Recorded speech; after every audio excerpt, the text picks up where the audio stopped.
जी अस्सलाम वालेकुम वरहमतुल्लाहि वबरकातुहू। सुना जा रहा है कि सानिया बहावल नगर पर आर्मी चीफ ने नोटिस ले लिया है और आईएसपीआर का भी बयान सामने आया है कि बहावल नगर में एक अफसोसनाक वाक़या हुआ है। फ़ौज और पुलिस की मुश्तरका काविशों से मामला हल कर लिया गया। मखसूस मकासद के हामिल बाज़ धड़ों ने रियासती इदारों और सरकारी महकमों के दरमियान तकसीम पैदा करने के लिए सोशल मीडिया प्रोपेगेंडा शुरू कर दिया। कवानीन की खिलाफ वर्जी, इख्तियारात का नाजायज़ इस्तेमाल, इन सब पर एक मुनसिफाना इंक्वायरी होगी। और पंजाब हुकूमत भी जागी है जी।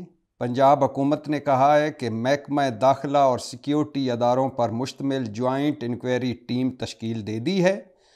तमाम फोर्सेस के दरमियान इत्तेहाद और तावन के जज्बे के ख़िलाफ़ प्रोपेगेंडे की इजाज़त नहीं दी जाएगी। आर्मी चीफ का शुक्रिया, आईएसपीआर का शुक्रिया। और मुझे तवक्को भी फ़ौज से ही थी कि फ़ौज एक मुनज़्ज़म इदारा है, फ़ौज सब की है, पुलिस सब की है, और मुझे तवक्को थी कि फ़ौज इस पर नोटिस लेगी। आर्मी चीफ ने नोटिस लिया है, आईएसपीआर ने एक बयान जारी किया है।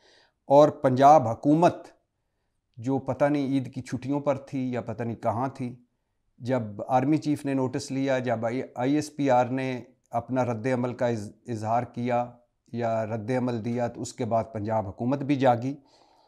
लेकिन दोनों तरफ आईएसपीआर की प्रेस रिलीज़ में भी और पंजाब हुकूमत की जो प्रेस रिलीज़ है, उस दोनों में एक पॉइंट मुझे चुभ रहा है, और वो है कि सोशल मीडिया पर जो प्रोपेगेंडा किया जा रहा है, इस पर बाद में बात करेंगे कि इस पे प्रोपेगेंडा होता क्या है।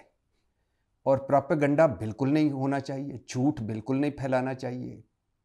किसी आम शख्स, सरकारी इदारा छोड़ दें, मुल्की इदारा छोड़ दें, रियासती इदारा छोड़ दें, कि किसी आम शख्स के ख़िलाफ़ भी झूठ नहीं होना चाहिए, प्रोपेगेंडा नहीं होना चाहिए, झूठा इल्ज़ाम नहीं होना चाहिए, बोहतान तराशी नहीं होनी चाहिए, पगड़ी नहीं उछालनी चाहिए, तमाशा नहीं देखना चाहिए, या जल्दी पर तेल नहीं डालना चाहिए, कोई झूठा प्रोपेगेंडा नहीं करना चाहिए। लेकिन जब इस तरह का वाक़या हो जाए, सानिया हो जाए, तो उस पर मीडिया क्या करे?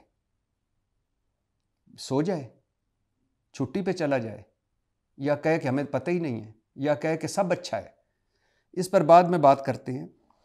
लेकिन सवाल ये पैदा होता है कि सानिया बहावल नगर से क्या सबक मिला। मेरे ख्याल में सानिया बहावल नगर ने एक बार फिर साबित कर दिया कि इस मुल्क में जिसकी लाठी उसकी भैंस है। जो जितना ताकतवर है वो उतना बाख्तियार है, जो जितना ताकत रखता है उसे उतना ही इख्तियार है सब कुछ तहस नहस करने का।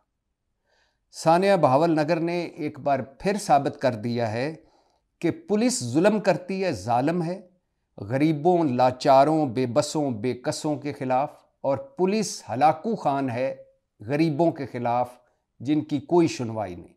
लेकिन जहां पुलिस से ताकतवर कोई आ जाए, वहां पुलिस भीगी बिल्ली बन जाती है, वहां मारे खाती है, वहां बेइज्जतियां करवाती है, वहां रुसवाइयां समेटती है, और चुप करके सब कुछ सह जाती है। इस सानिया बहावल नगर ने एक बार फिर साबित कर दिया कि मुल्क में कोई कानून नहीं है, अब रूल ऑफ लॉ सिर्फ किताबों में है।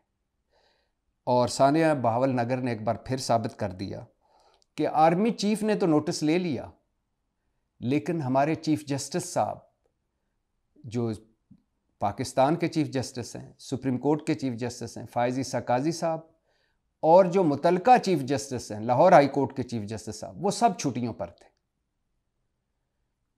उनके पास एक इख्तियार है अज़ खुद नोटिस लेने का। सुप्रीम कोर्ट में और हाई कोर्ट में अब नए कानून के तहत 3 सीनियर जजेस ये तय करते हैं कि इस मामले पर अज़ खुद नोटिस लेना चाहिए या नहीं लेना चाहिए। पहले चीफ जस्टिस अकेला करता था, अब 3 जजेस करते हैं, 3 सीनियर जज। सानिया बहावलपुर, लाहौर हाई कोर्ट और पाकिस्तान की सुप्रीम कोर्ट को जगा ना सका। इन जज साहबान की नज़र में ये कोई ऐसा वाक़या नहीं था मफाद आमा का या पब्लिक फ़ायदे का, नुकसान का, कि इस पर नोटिस लिया जा सके। पहले तो पुलिस अगर वो जुल्म ना करती तो मामला आगे ना बढ़ता, फिर रद्द अमल पुलिस पर जो हुआ वो ना होता तो मामला आगे ना बढ़ता, फिर अगर कोई बर वक्त नोटिस ले लिया जाता तो मामला आगे ना बढ़ता। और सानिया बहावल नगर ने एक बार फिर साबित कर दिया कि जब भी मुश्किल वक्त आएगा, जब भी दो ताकतवर आमने सामने होंगे, या जब भी कोई ऐसा मुश्किल वक्त आएगा जिसमें फैसला करना होगा, तो हुकूमत गायब होगी, महकमों के बड़े गायब होंगे, आइन कानून गायब होगा।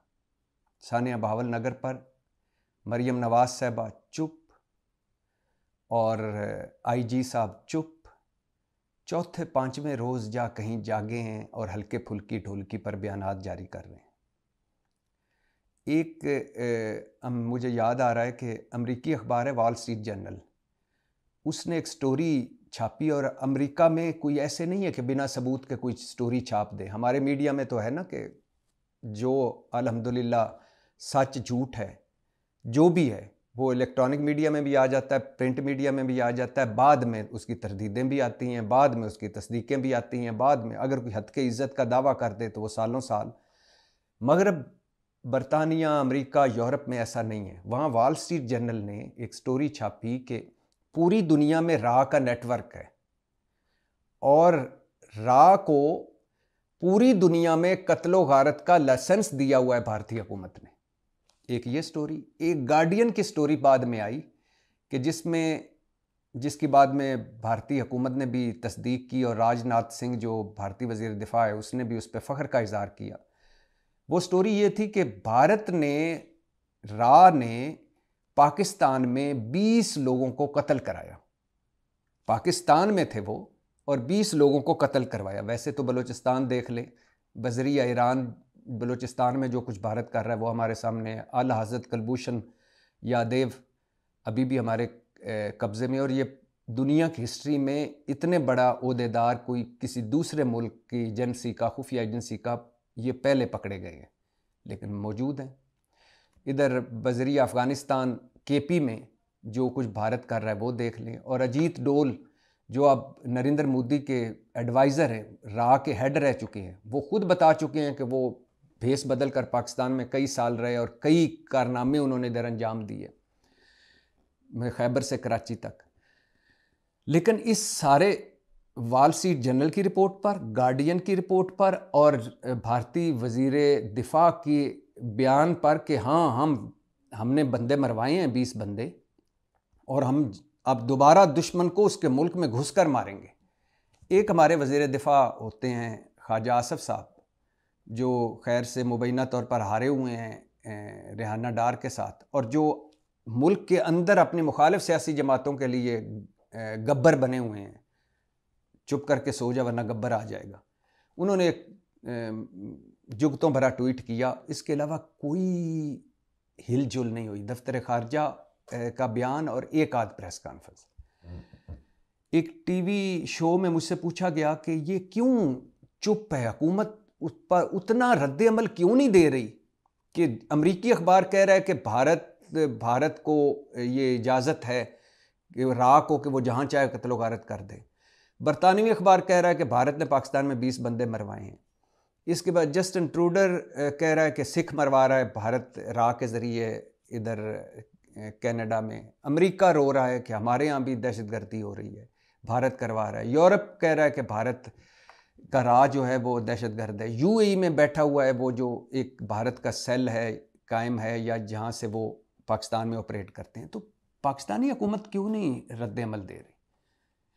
मैंने कहा इसमें अगर तरीके इंसाफ शामिल कर लेते ना, या इसमें कहीं कोई एक आध जुमला शामिल कर लेते कि ये रा की कार्रवाइयाँ सारी तरीके इंसाफ या इमरान खान की वजह से हो रही हैं, तो यकीन करें सिर्फ 20 प्रेस कॉन्फ्रेंसें अता तारड़ साहब कर चुके होते, 40 प्रेस कॉन्फ्रेंसें और टीवी इंटरव्यूज़ ख्वाजा आसफ कर चुके होते, और हुकूमत ज़मीन आसमान एक मिला देती कि देखा फिर साबित कर दिया कि ये मुल्क दुश्मन है, मुल्क के ख़िलाफ़ है, मुल्क की मफाद के ख़िलाफ़ है। देखा, ये साबित हुआ कि ये दुश्मनों से मिला हुआ है। मैं अक्सर उन लोगों को जानता हूँ, मुस्लिम लीग वालों को और पीपल्स पार्टी वालों को, जो ऑफ द कैमरा मज़े ले लेकर 9 मई का जिक्र करते हैं, लेकिन जब टीवी कैमरे ऑन होते हैं तो सबसे बड़े तर्जमान बन जाते हैं 9 मई के। मैं उनको कहता हूँ, ज़ालिमों, 9 मई तो एक शर्मनाक दिन है। ये कभी दिन दोबारा नहीं होना चाहिए, दोहराना नहीं चाहिए। फ़ौज हम सब की है। फ़ौज से आपको कल इमरान खान तरीके इंसाफ फ़ौज की तारीफ़ कर रही थी, आज आप कर रहे हो। कल आप मुखालिफ थे, आज वो मुखालिफ हैं। फ़ौज सारों को वो चाहिए जो सब जिनके साथ हो फ़ौज, बस फ़ौज हमारे साथ हो तब अच्छी है। अदलिया बस हमारे साथ हो तब अच्छी है। तो इस तरह ना किया करो। जब कैमरे ऑफ होते हैं जुकीले बन जाते हो, जोक्स मारते हो, और जब कैमरे ऑन होते हैं तो आप सबसे बड़े तर्जमान बन जाते हो। और अब तो मुझे शर्म यानी दुख और तकलीफ़ और शर्म आती है कि जिस तरह फ़ौज पर चढ़ाइयाँ करने वाले फ़ौज के तर्जमान बने हुए होते हैं। मैं इन सारों को अक्सर कहता हूँ टीवी शोज़ में भी कि आप 9 मई के तर्जमान ना बने। आप फोकस करें हुकूमत साहिबा, आप फोकस करें गवर्नेंस पे, परफॉर्मेंस पे, अपने वादों दावों नारों पे। रियासत इतनी ताकतवर है कि वो अपनी मुल्ज़म और मुजरम को सज़ा दिलवा सके या उससे निपट सके। आपकी कोई ज़रूरत नहीं तर्जमानियों की। मुझे पता है कि अभी चंद दिन बाद या चंद महीनों बाद या चंद सालों बाद वक्त बदलेगा तो आप ही फिर इसी फ़ौज को, ये PDM वाले, ये मुस्लिम खलाई मखलूक बना के बैठे थे ना चंद साल पहले। खलाई मखलूक है तो फ़ौज सियासत से आउट हो, तो निक्के दा अब्बा, तो तुमने कौन सी जंग जीती है जो हम सीना चौड़ा करके फिर रहे हो, और इस दहशतगर्दी के पीछे वर्दी है, और पता नहीं क्या क्या ये कर रहे थे, और आज तर्जमान बने बैठे। तो मैंने कहा कि अगर कहीं भी इमरान खान डाल दो, तहरीक इंसाफ डाल दो, प्रेस कॉन्फ्रेंसों पे प्रेस कॉन्फ्रेंसें होंगी, बयानात पे बयानात होंगे, इंटरव्यूज़ पे इंटरव्यू होंगे, डॉक्यूमेंट्री बनेगी और चलेंगी। लेकिन अगर वो नहीं है तो भारत हमारा दुश्मन खुलेआम कह रहा है, अमेरिका कह रहा है, बरतानिया कह रहा है, भारत का वज़ीर दिफा कह रहा है, हाँ हमने बंदे मरवाए, हुकूमत चुप। तो सानिया बहावल नगर पे अगर इसमें डाल देते थोड़ी सी तहरीक इंसाफ, कि जिस पर पुलिस ने जिनके घर रेड किया था वो तहरीक इंसाफ वाले थे, या पुलिस को फेंटियां लगाने वाले तहरीक इंसाफ वाले थे, तो यकीन करें अब तक हुकूमत उसी वक्त जाग चुकी होती और उसी वक्त ट्रेंड चल रहे होते कि इनको इबरतनाक सज़ाएं दी जाएं। लेकिन मामला चूंकि दो ताकतवरों का था, दो रियासती इदारों का था, लिहाजा हुकूमत भी गायब, IG साहब भी गायब, आइन भी गायब, कानून भी गायब, और उल्टा इस पर बहस हो रही है कि ये जो प्रोपेगेंडा करने वाले हैं इनको किस तरह फिक्स किया जाए। बिल्कुल, प्रोपेगेंडा जो करते हैं उनको फिक्स करें, झूठा प्रोपेगेंडा जो करते हैं उनको फिक्स करें।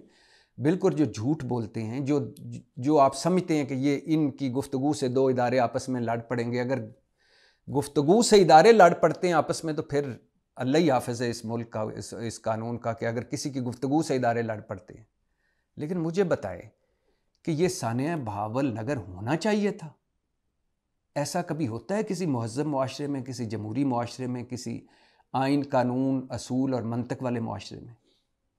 और फिर सवाल, अब देखिए हुआ क्या था। कई मरतबा आप सुन चुके हैं कि कुछ पुलिस वाले थे जिनको खुलेआम छूट थी, हर गरीब आदमी को वो पकड़ते थे। ये जो SHO इसमें पकड़ा गया, रिजवान, या जो बाकी सारे पुलिस एहलकार थे, ये कोई पहली वारदात नहीं थी इनकी। इससे पहले 20 वारदातें कर चुके हैं। उस इलाके के किसी नुमाइंदे से पूछ लें, बंदे से पूछ लें, बहावल नगर के बच्चे से पूछ लें पुलिस क्या करती है। और जो कोई कर रहे थे वो भी, ये भी वही किया उन्होंने। आगे से उनकी पुलिस की बदकिस्मती कि आगे से फौजी जवान कमांडो निकला जिसके घर छापा मारा। किया क्या कि एक पिस्तौल से मामला चला कि एक पिस्तौल किसी से बरामद हुआ बगैर लाइसेंस के, उसको पकड़ा, उसके बाद उससे पैसे लेके छोड़ दिए। उसने बताया कि मैंने फलां से खरीदा है, उसको पकड़ा, उससे पैसे लेके छोड़ दिए। फिर उसने बताया मैंने तो फलां से खरीदा है, उससे पकड़ा। ये वो घर था जो वो फौजी जवान वाला घर, छापा मारा और लाख रुपया मांगा। उन्होंने कहा जी हम दे देंगे बाद में। अगले दिन फिर आ गए, और जब आए तो उन्होंने बिरादरी और महल्ले वालों की मदद से मिलकर अंदर से कुंडियां लगा दी और कहा कि आप क्यों तंग कर रहे हैं, क्यों रिश्वत मांग रहे हैं, क्यों सारा कुछ ये कर रहे हैं। और उसके बाद पुलिस, उसने SHO साहब ने ज़्यादा पुलिस मंगवा ली, और फिर जो ख़वातीन, माँओं, बहनों, बेटियों को पर जो तशद्दुद हुआ, जो जिस तरह उन मारा गया, और फिर 23 लोगों के ख़िलाफ़ पर्चा। अब बताइए 23 लोगों, एक तो हमारे यहाँ ये होता है ना कि एक बंदा जुर्म करता है 50 पे पर्चा हो जाता है, और उनमें से 49 जो है ना वो रिश्वत लेके छोड़ दिए जाते हैं, या साथ ही जो नहीं रिश्वत नहीं दे सकते वो साथ उम्र भर पेशियाँ भुगतते रहते हैं। 23 बंदों में पर्चा, फिर उनको गिरफ्तार करके ले जाया गया, हब्से बेजा में रखा गया। और उसमें एक कहानी है कि उसमें वो फौजी जवान भी शामिल था गिरफ्तार होने वालों में, और उसको भी तशद्दुद किया गया, उस पर भी वो टार्चर किया गया कि जो बयान से बाहर है। एक है कि वो नहीं शामिल था, बाकी सारी उसकी माएँ, बहनें, बेटियाँ थीं।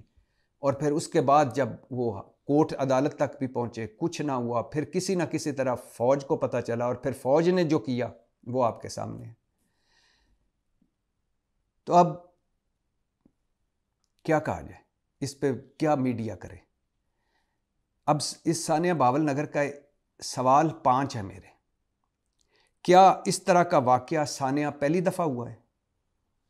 मैंने बताया ना कि सानिया मॉडल टाउन हो चुका है। पुलिस सिक्योरिटी बैरियर हटाने गए थी, बंदे मार दिए, ख़वातीन मार दी, हामला ख़वातीन को मुंह में गोलियां मारी।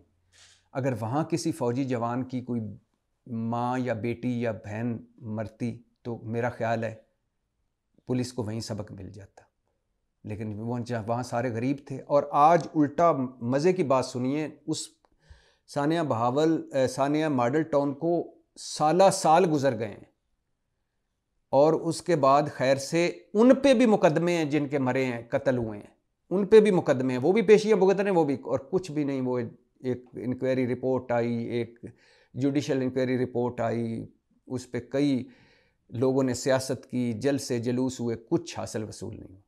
सानिया साहिवाल देख लें कि उसमें जो किस तरह CTD ने 3 मासूम बच्चों के सामने उनके माँ बाप मार दिए। और इसके अलावा पूरे मुल्क में देख लें, ये अभी कुछ अरसा पहले की बात है कि अब मजीद अचकज़ई साहब, जिन्होंने दिन दिहाड़े CCTV फुटेज मौजूद है कि वो उनकी गाड़ी ने ट्रैफिक वार्डन को कुचल दिया, मार दिया, अदालत से छूट गए। अदालत ने कहा कि हमारे पास सबूत ही नहीं। क्या सबूत और दे? वो आज भी सफ़ेद पोश हैं, फिर रहे हैं। कराची में जो कत्ल हो चुके हैं, कितने ही कत्ल हुए हैं, किसी को कोई सज़ा मिली हो? कराची की सड़कों पर जो कत्लो गारत हुई थी परवेज़ मुशर्रफ दौर में, किसी को कुछ सज़ा मिली हो? इस्लामाबाद में, लाहौर में, कहीं भी जो कुछ पुलिस कर चुकी है, किसी को कोई सज़ा मिली हो? कुछ भी नहीं। यहाँ भी मैं कहता हूँ कि अगर ये फौजी जवान ना होता तो ये मामला कहाँ आना था, ऊपर कहाँ आना था? एक रूटीन की कार्रवाई थी। तो क्या इस तरह का वाकया सानिया पहली दफ़ा हुआ है? बिल्कुल भी नहीं। और क्या इस तरह का वाकया सानिया अब ये आखिरी दफ़ा होगा फ़ौज के नोटिस लेने पर या एक इंक्वायरी बनने पर? बिल्कुल भी नहीं। आइंदा भी होंगे, थोड़े से वक्फे से हो जाएगा, कुछ रिपोर्ट हो जाएगा, कुछ हम तक पहुँचेगा, कुछ नहीं पहुँचेगा, होगा। और रोज़ होगा, रोज़ होता है। मैंने कहा ना, हवालातों में, जेलों हवालातों में बदफेलियाँ होती हैं।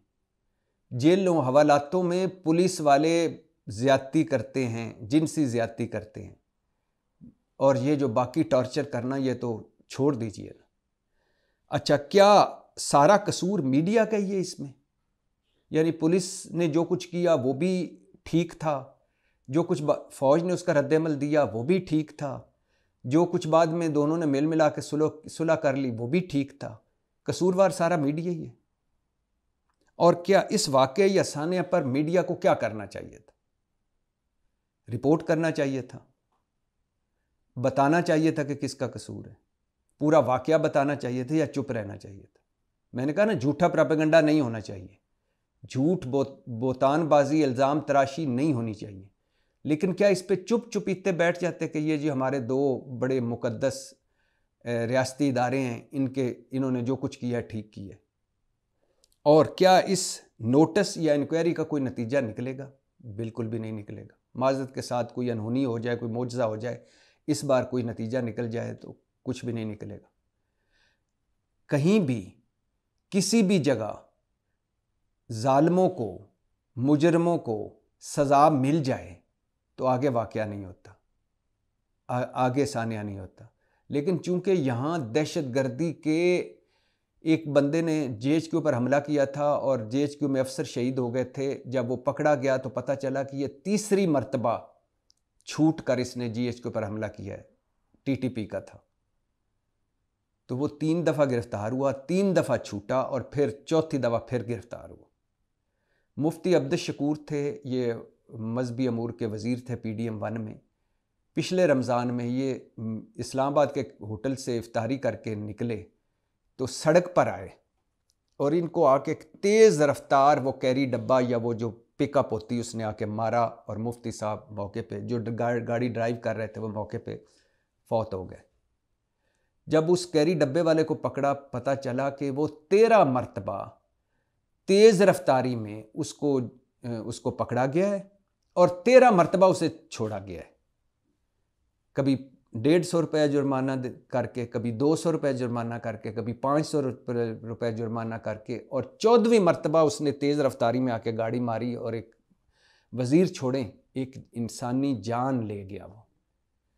अब मुझे बताएं, दुनिया के किसी मुल्क में 13 दफ़ा कोई तेज़ रफ्तारी में पकड़ा जाए तो क्या उसका लाइसेंस रहता है? क्या वो गाड़ी फिर भी सड़क पर चला सकता है? हमारे यहाँ चलाते हैं, हमारे यहाँ चलाते हैं और फिर बड़े हादसे करते हैं और फिर भी छूट जाते हैं। अब मुझे अभी नहीं पता कि वो उस क्या हुआ है उसका, लेकिन वो फिर अगर रूटीन में केस चला तो वो फिर छूट जाएगा, 5-7 साल सज़ा के बाद फिर छूट जाएगा। रोज़ाना सड़कों पर वो ड्राइवर बंदे मारते हैं जो 10-10, 12-12 मरतबा तेज़ रफ्तारी या गलत ड्राइविंग के वजह से पकड़े जाते हैं, या वो ड्राइवर भी गाड़ी साल सड़कों पर चलाते हैं जिनके पास लाइसेंस ही नहीं होता। तो ये है हमारे मुल्क का रूल ऑफ लॉ, कानून, आइन, ये है टोटल सारा। और ना ये शर्मनाक सानिया बहावल नगर पहला वाक़या है, ना आखिरी वाक़या है, ना ये पहली दफ़ा हुआ है, ना ये आखिरी दफ़ा हुआ है। इसी तरह ही होता है, इसी तरह ही हो रहा है। इस्लामाबाद में मुझे याद है कि जरदारी साहब की पेशी थी, उस पर पुलिस जरदारी साहब के जो साथ आने वाले थे उनको हटा रही थी और फेंटियाँ लगा रही थी और कुट चाड़ रही थी। इस्लामाबाद के सेनेटर एक जो पीपल्स पार्टी के थे, वो जब आगे आए तो पुलिस ने उनको धक्का दिया, उन्होंने थप्पड़ मारा SHO के मुंह पर। SHO वहीं खड़ा हो गया, पुलिस पीछे हट गई। उन पर एक पर्चा हुआ, पर्चा बाद में खारिज हो गई। एक ही स्पॉट पे, एक जगह पुलिस फेंटियाँ चाड़ रही थी उन गरीबों को जिनकी कोई जो नाम या कोई चेहरा नहीं है, कोई पहचान नहीं है। दूसरी जगह एक सेनेटर साहब ने उसी जगह खड़े होकर थप्पड़ मारा, वो भी मुअज़्ज़ज़ हैं, वो फेंटियाँ खा के चुप बैठे हैं, पुलिस थप्पड़ खा के चुप बैठी, सेनेटर साहब थप्पड़ मार के चुप बैठे हैं। ये है कानून। मारे ना कहीं जाके बाहर, ये जो हमारे सारे बड़े हैं, सारे ताकतवर हैं, ये भला बाहर किसी जाके किसी यूरोप के किसी अरब मुल्क में या किसी यूरोपीय मुल्क में जाके किसी पुलिस वाले को थप्पड़ मारे ना, वहाँ इस तरह भीगी बिल्लियों की तरह एयरपोर्टों पे लाइनों में लगे होते हैं, सर झुकाकर, इतने अखलाक होते हैं इनके, एक एक चीज़ चेक करवा रहे होते हैं, हाथ उठाकर तलाशियाँ दे रहे होते हैं। वज़ीर हमारे, कई वज़ीर हमारे, मैंने खुद देखा है कि लाइनों में लगे हुए हैं और तलाशियाँ दे के बड़े सब्र के साथ, हिम्मत के साथ तलाशियाँ दे के हर रुकावट पे हर रिक्वायरमेंट पूरी करके जा रहे होते हैं। और मजाल है जब वहाँ कोई ऊंचा बोल भी जाए। क्यों? क्योंकि वहाँ रूल ऑफ लॉ है, क्योंकि वहाँ कानून है, और वहाँ उनको पता है कि यहाँ अगर कोई हैंकी फैंकी की कोई ऊंचा बोले भी तो या डिपोर्ट कर देंगे या घर वापस भिजवा देंगे। कोई 13 मरतबा कोई पाकिस्तानी अमेरिका, बरतानिया, यूरोप या अरब मुल्क में 13 दफ़ा तेज़ रफ्तारी पर पकड़ा जाए ना, 10वीं मरतबा से पहले ही वो अगले उसको डिपोर्ट करके भेज देते हैं कि जा घर, बाकी सारी गाड़ियाँ वहाँ चला। वहाँ इशारों पे रुकते हैं, तरगीबें देते हैं, बड़े बड़े, इशारा ना तोड़ना, यहाँ का कानून बड़ा सख्त है। हरम में जाते हैं जब हम मक्का मदीना में, तो धक्के पड़ रहे होते हैं, पुलिस वाला, एक पुलिस वाला शुरताश खड़ा होता है और कोई हज़ारों लोग, मजाल है कोई उसकी तरफ देखे भी, वो जिधर खड़ा हो जाता है वहाँ कहे कि आप इधर से नहीं गुजरना, कोई रुकावट रखने की ज़रूरत नहीं, लोग दूसरी तरफ से गुजरने लग जाते।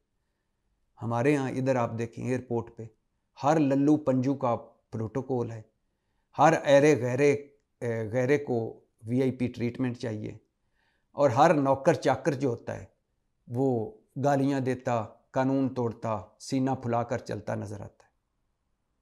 क्यों? क्योंकि यहाँ रूल ऑफ लॉ नहीं है। जब रूल ऑफ लॉ नहीं होगा, जब कानून नहीं होगा, जब आइन नहीं होगा, जब इस पर अमल नहीं होगा, और जब पता है कि मेरी कोई सिफारिश, पर्ची, पैसा चलेगा, तो फिर इस तरह के वाक़ये होंगे। अपनी अदलिया से मुझे अलबत्ता दुख है। फ़ायज़ ईसा काजी साहब चीफ जस्टिस हैं, आइन टूट रहा था, आइन टूटा, कोई नोटिस नहीं इन्होंने लिया। इलेक्शन से दुनिया भागी, कोई इन्होंने नोटिस नहीं लिया। इलेक्शन रिग्ड हुआ, फॉर्म 45 से फॉर्म 47 निकला, कोई नोटिस नहीं लिया, बल्कि इन्होंने उल्टा बल्ला ले लिया एक पार्टी से, मुल्क की सबसे बड़ी पार्टी से, और इंसानी हकूक़ की पामाली हुई जगह जगह। 2 साल, 2-3 साल कोई नोटिस नहीं लिया। चादर चार दीवारी का तकद्दुस पामाल हुआ, कोई नोटिस नहीं लिया।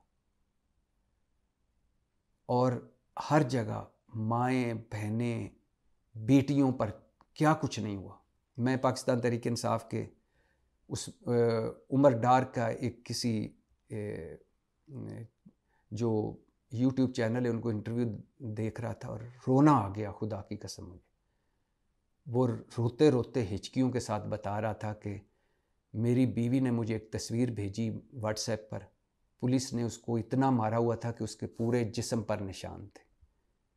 अब उमर डार की बीवी का क्या कसूर है? उस्मान डार, उमर डार की वालदा का क्या कसूर है? बूढ़ी यास्मीन राशिद का क्या कसूर था रैली में जब उस फेंटियाँ पड़ी? शेख रशीद से लाख इख्तलाफ, लेकिन उसकी वालदा के घर में पड़ी, जो वालदा का घर था, जो घर में पड़ी चीज़ें थीं, उनका क्या कसूर है? उन माँओं, बहनों, बेटियों का क्या कसूर है जिन पर आंसू गैस फेंकी जाती है? इसलिए फेंकी जाती है कि उनका कोई पुरसाने हाल नहीं है, उनके पास कोई सिफारिश नहीं होगी, उनके पास कोई पर्ची नहीं होगी, उनके पास कोई पहुंच नहीं होगी। तो जब तक इस कानून, जो कुछ किताबों में लिखा हुआ है आइन और कानून, कि कानून की नज़र में, आइन की नज़र में सब बराबर हैं, ये अमली तौर पर नहीं होगा, ये वाक़े साने होते रहेंगे। जब तक मैं और बिलावल भुट्टो दोनों का रहन सहन, दोनों को हुकूमत और रियासत की नज़र हम दोनों को एक जैसा नहीं समझेगी, ये वाक़यात, ये साने होते रहेंगे। क्या कसूर था मॉडल टाउन वालों का? क्या कसूर था सानिया साहिवाल का? क्या कसूर था उस ज़हनी अपसेट या ज़हनी तौर पर स्पेशल आदमी सलाउद्दीन का? क्या कसूर है उन औरतों का जिनको हवालातों, जेलों में नाजायज़ बच्चों की माँ बन जाती? क्या कसूर है उन बहनों, बेटियों का जो पुलिस में पर्चा दर्ज करवाने जाती हैं और इज़्ज़तें लुटवा बैठती हैं? क्या कसूर है उन लोगों का जो अपने किसी इhtजाज के लिए, किसी चीज़ के लिए बाहर निकलते हैं और पुलिस उनको फेंटियाँ लगाती है और दहशतगर्दी के? अच्छा, इसमें भी छापा मारा, जब 23 बंदे पकड़े पुलिस ने, दहशतगर्दी के पर्चे बना दिए कि जैसे बहुत बड़े दहशतगर्दों को पकड़ा है। ये रूटीन है, पिछले 3 साल से ऐसे ही होता आ रहा है, बल्कि पिछले 76 साल से ऐसे ही होता आ रहा है। हम कभी कभी जागते हैं, जब मुझ पर पड़ती है, जब मेरी कमर पर लाठी पड़ती है, तब मुझे पता चलता है कि पुलिस जालिम है। जब मैं अदालतों, कचहरियों, थाने कचहरियों में धक्के खाता हूँ, तब मुझे पता चलता है कि हमारा निज़ाम इंसाफ फरसूदा हो चुका है, बदबूदार हो चुका है। जब मुझे अदालतों से इंसाफ नहीं मिलता, दूसरा कोई ले जाता है इंसाफ सारा कुछ ख़रीद के, तब मुझे पता चलता है कि यह निज़ाम इंसाफ तो बदबूदार हो गया। जब मैं अस्पताल में जाता हूँ और आगे अस्पताल वाले मुझे धक्के देते हैं, डंगर अस्पताल में भी मुझे डंगरों की तरह ट्रीट किया जाता है, तब मुझे पता चलता है कि ये हुकूमत हमारे लिए नहीं है। ना यहाँ जानो माल का तहफ़्फ़ुज़ है, ना चादर चार दीवारी का तहफ़्फ़ुज़ है, ना यहाँ इंसानी हकूक़ का तहफ़्फ़ुज़ है, ना यहाँ अच्छा स्कूल है, ना यहाँ अच्छा अस्पताल है। तो किसके लिए है ये हुकूमत? किधर गए ये सारे कर्ज़े जो हमने लिए हैं? 150 अरब डॉलर से ज़्यादा, पता नहीं कितने, उससे भी ज़्यादा कर्जा जो हम ले चुके हैं, वो किधर गया? किस पे लगा? जो मैं 36 टैक्स दे रहा हूं, ये किस खुशी में दे रहा हूं?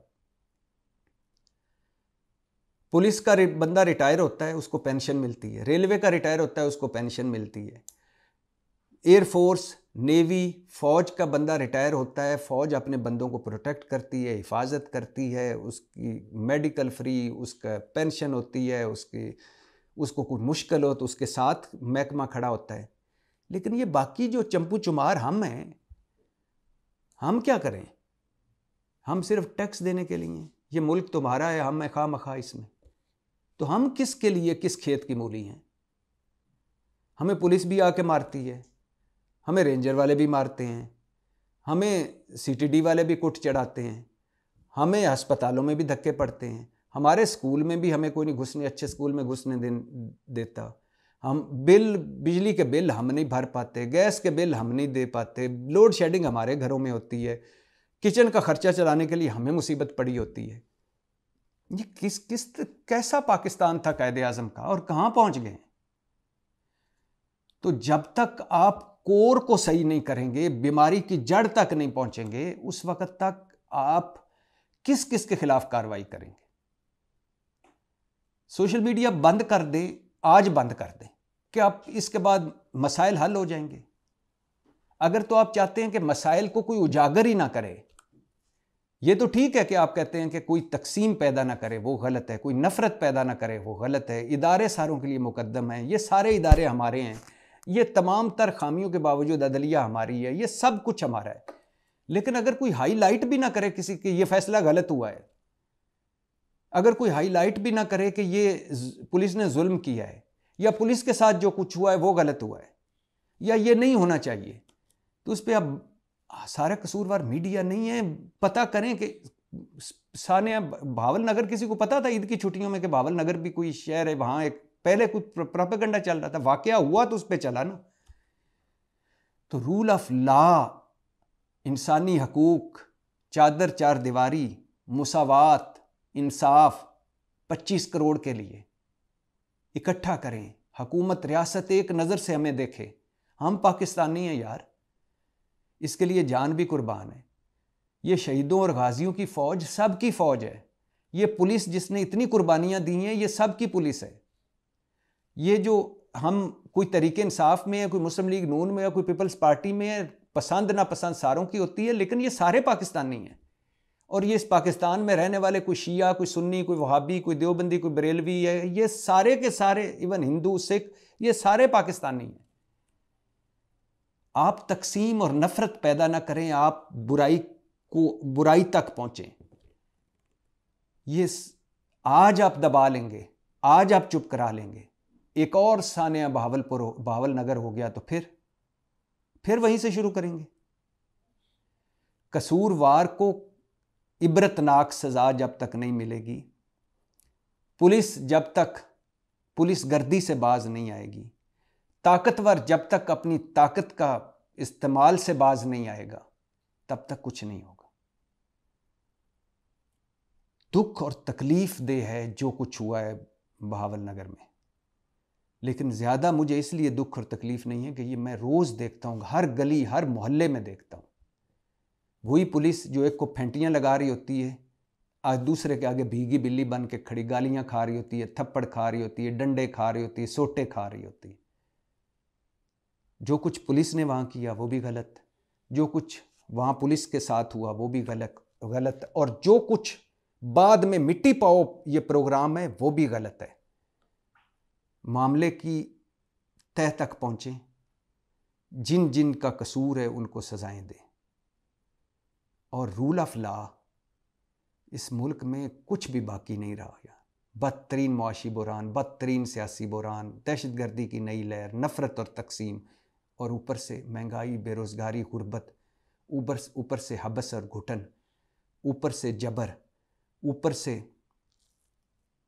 ये नाइंसाफ़ी कदम कदम पर छितर।